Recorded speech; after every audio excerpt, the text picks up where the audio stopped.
सोचिए, एक आम आदमी साल भर मेहनत करता है, सैलरी कमाता है और उस पर टैक्स भी भरता है, लेकिन वहीं अरबों की दौलत रखने वाले एलन मस्क, जेफ बेजोस और वॉरेन बफेट कानूनी तरीके से जीरो टैक्स देते हैं।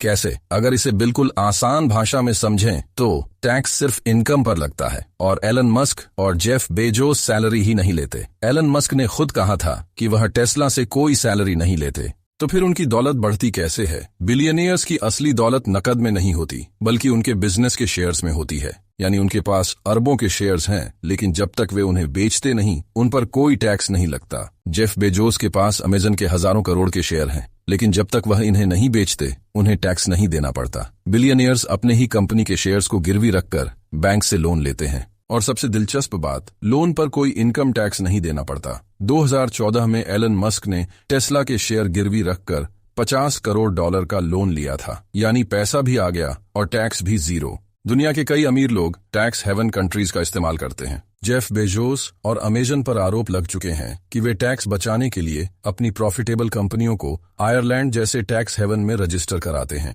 इससे उन्हें अमेरिका में भारी टैक्स नहीं भरना पड़ता। बिल गेट्स, वॉरेन बफेट और मार्क जुकरबर्ग अरबों डॉलर दान में देते हैं, लेकिन ये सिर्फ दरियादिली नहीं, बल्कि स्मार्ट टैक्स सेविंग स्ट्रेटेजी भी है। जब ये अमीर लोग डोनेशन देते हैं तो उन्हें टैक्स में भारी छूट मिलती है। बिल गेट्स ने अपनी bill and Melinda Gates foundation बनाई, जहां वह अपने ही पैसे का इस्तेमाल कर सकते हैं और टैक्स भी बचा सकते हैं।